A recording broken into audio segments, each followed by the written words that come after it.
우원식 국회의장이 시진핑을 만났다고 하는데 정말 시진핑이 사람 만나준 거 야. 진짜 오랜만입니다. 네. 그것만 해도 만났다. 중국이 엄청 신경 쓰는 거거든요.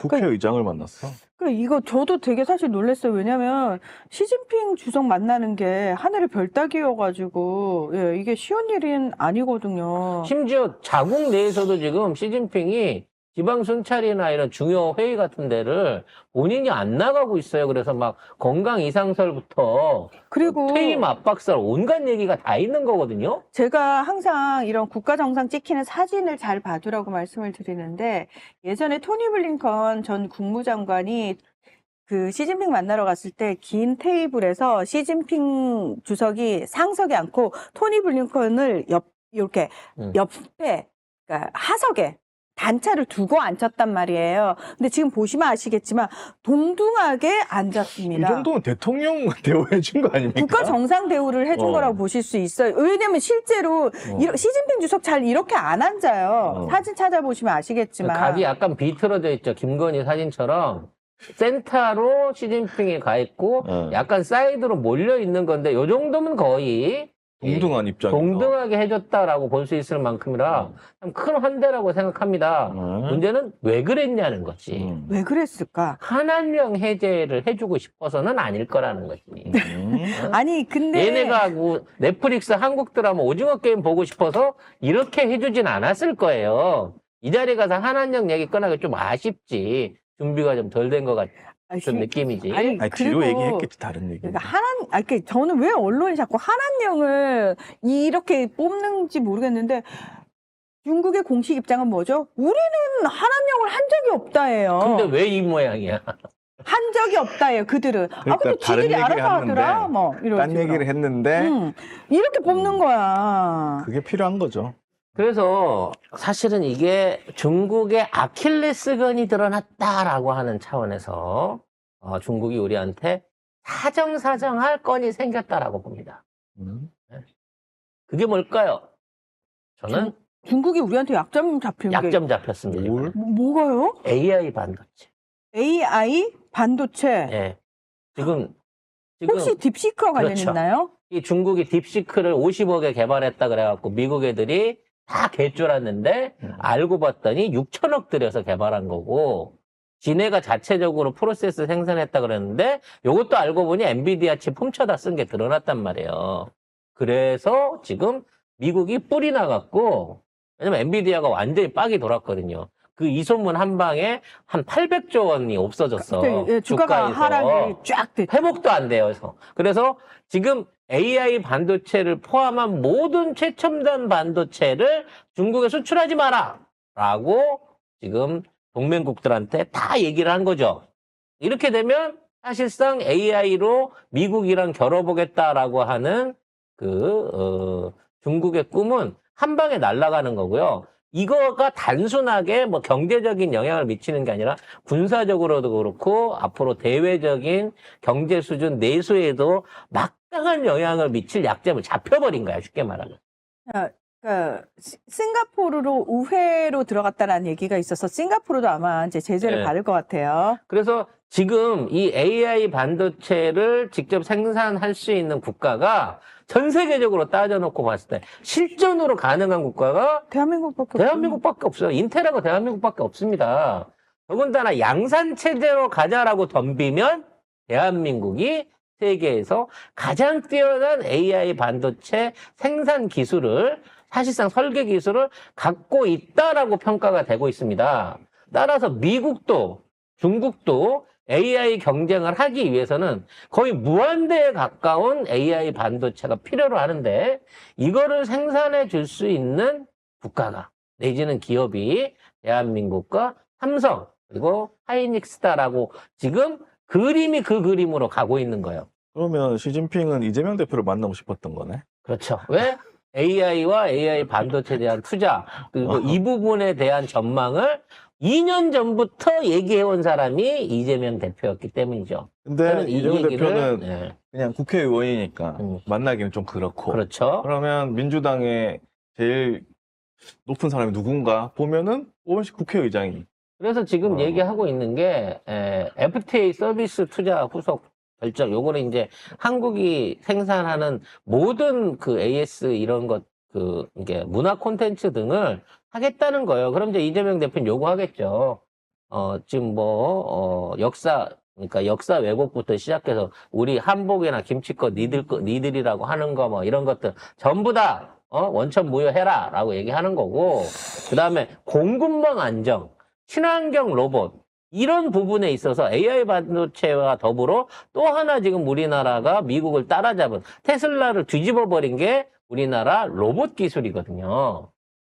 그렇기 때문에 앞으로 미래 최첨단 산업에 대한 핵심 코어 기술들을 대한민국이 현재 쥐고 있는 거예요. 정말 그런 면에서 천만다행입니다. 물론 이 회담 자리에는 민주당의 김태년, 이헌승, 박정, 김용만 의원, 국민의힘의 배현진, 조국혁신당의 신장식 의원도 참석을 했습니다. 그런데 중국 측 참석자를 보니까 왕이 외교부장, 탕평이 중앙정책연구실 부주임, 리루하 국가주석 비서 등이 배석을 했는데 왕이가 이 자리에 앉았다는 게 왕이가 있는데 시진핑이 또 온 거야? 네. 그렇죠. 이 싸가지 없는 왕이가 병풍 노릇을 하러 나올 정도라고 하면 지금 중국이 얼마나 똥줄이 탔는지를 볼 수 있는 하나의 그림이라는 거죠. 왕이 외교부장은 어떤 급이냐면은 다른 나라 시차를 시진핑 대신 왕이가 가요. 항상 연초가 되면 왕이가 아프리카 쪽을 순방하거든요. 그 정도로 외교에 있어서는 거의 왕이 외교부장이 탑이거든요. 근데 보통 그래서 왕이와 시 주석이 함께 있지 않아요. 그렇지. 네, 함께 있지 않아요. 뭐 그렇게 대단한 일이 있다고 다른 나라 국가 정상이 온 것도 아니잖아요. 근데 지금 함께 있다는 거는 이 자리가 정말 엄청나게 중요한 자리였다라는 걸 엿볼 수 있는 그리고 부분이죠. 뭐 아펙 참여도 시사를 했고요. 이제 그때는 달라지니까 주체자가 달라져 있을 거기 때문에 아펙 참여도 지금 시사를 했고요. 여러모로 중국이 우리 쪽에 공개적인 구애를 해올 가능성이 높습니다. 왜냐하면 트럼프가 지난번 일기 때 한 거의 1,000조 원 베껴 먹었거든요. 경복궁이란다. 자금성 가서 하루 자고 오면서. 근데 이번에도 그 이상을 중국한테 베껴 먹으려고 할 거예요. 근데 중국이 요새 많이 힘들어.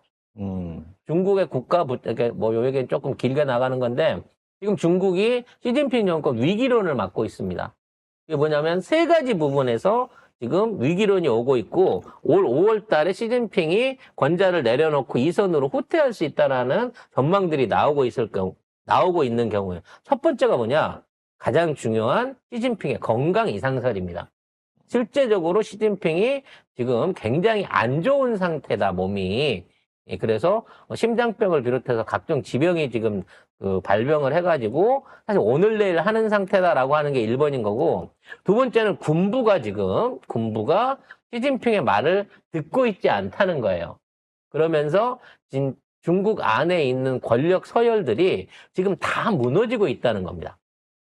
시진핑 1인 체계로 가고 있는 게 아니라 시진핑이 영구 독재 체제를 갖춰놨기 때문에 후계자가 없잖아요. 그렇죠. 후계자가 없기 때문에 밑에 있는 애들끼리 싸우는 거예요. 왜?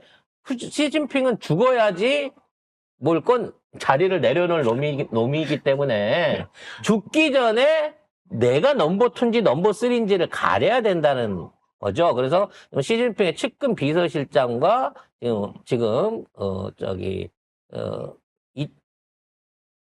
이붕 총리, 이붕이 아니라 뭐지? 한정 부주석이요? 아니, 총리. 리펑. 리펑 총리하고. 리펑 맞지? 리펑 맞을 헷갈려. 거야. 리참 총리. 리참 총리하고. 리펑은 옛날 사람이야. 리펑은 옛날 사람이죠. 일단 둘이서 네, 실제적으로 권력을 나눠가지고 지금 경쟁을 하고 있는데, 예전 같으면 시진핑이, 야, 싸우지 마! 어디서 내가 있는데 싸우고 있어 하는데, 시진핑이 그거를 못하고 있는 거예요. 근데 리창도 나이가 꽤 많아요. 그러니까 중요한 건 시진핑이 죽으면 얘네 둘이 후임자이기 때문에 시진핑이 살아서 지정해준 후임자가 아니고 살아있는 권력들끼리 둘이 싸우고 있다는 거예요. 그래서 이 두 권력자들을 시진핑이 직접 처리를 못하니까 제3의 임무를 시진핑이 추가로 끌어올렸어요. 재활용을 했어.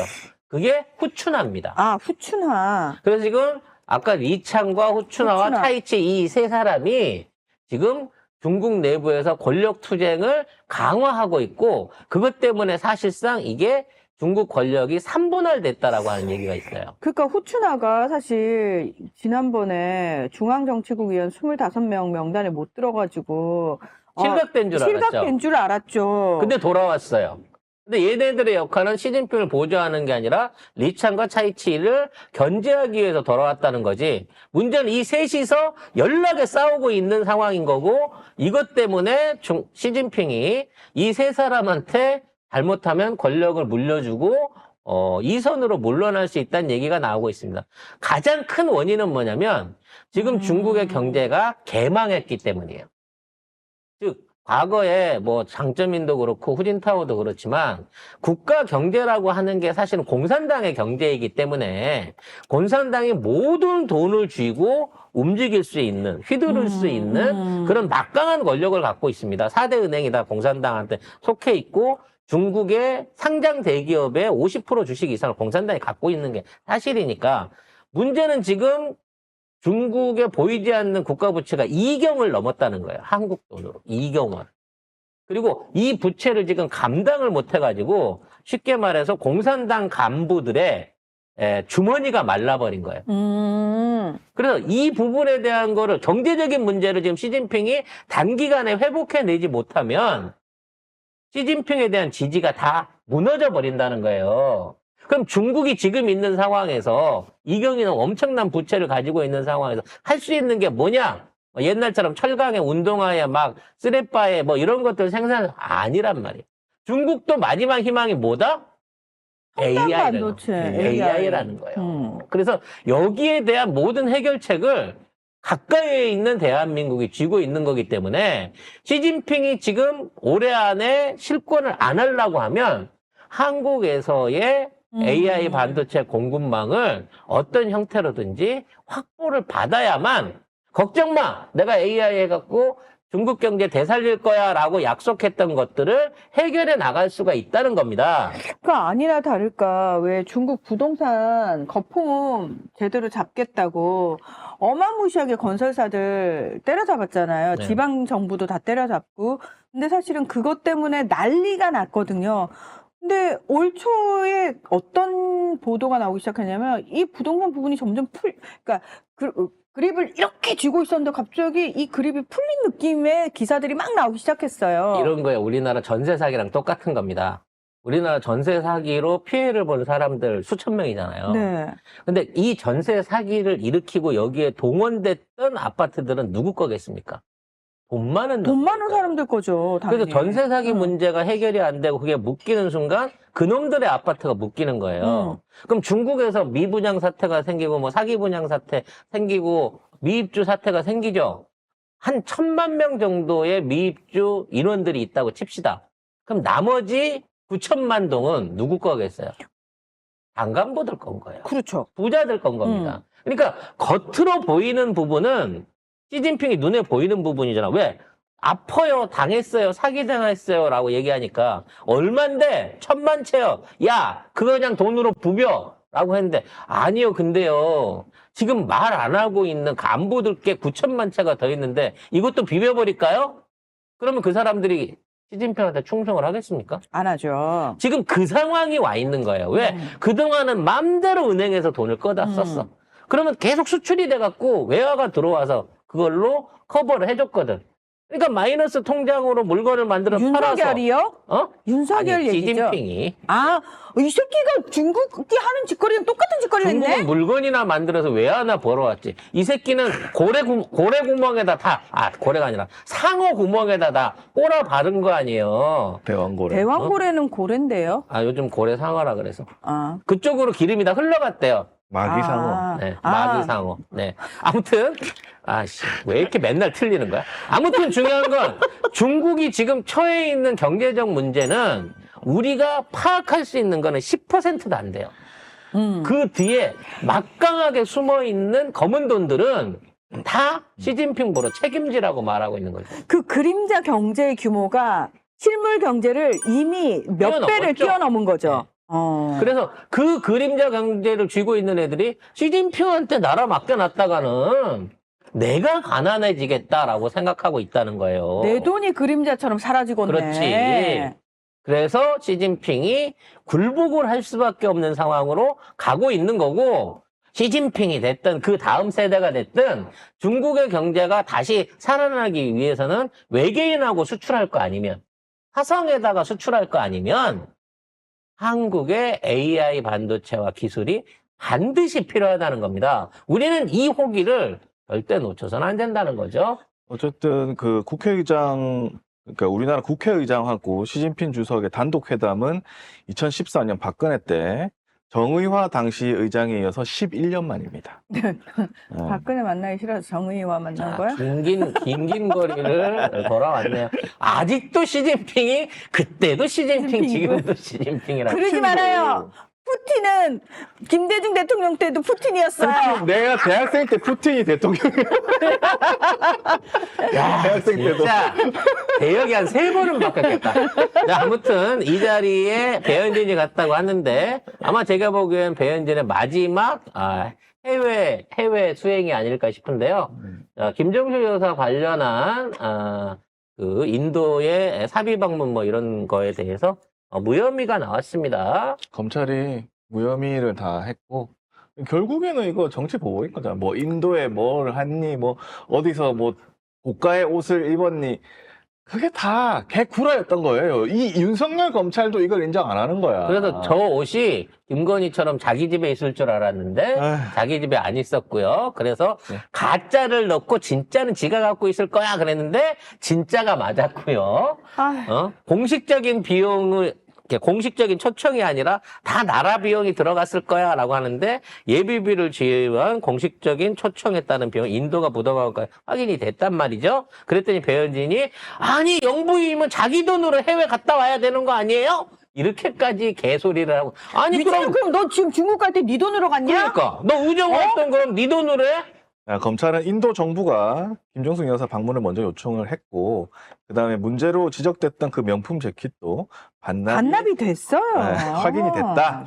다 안 됐대잖아. 다 건의 같은 줄 알고. 그래서 이번 무혐의 처분을 계기로 아마 무고를 해야 될 것 같은데. 네. 따라서 이거는 너무 명확한 무고이기 때문에 의원직은 길게 봐서 1년 안에 날라간다. 짧으면 2개월씩 재판 따닥 해가지고 6개월 안에 날라간다라고 봐집니다.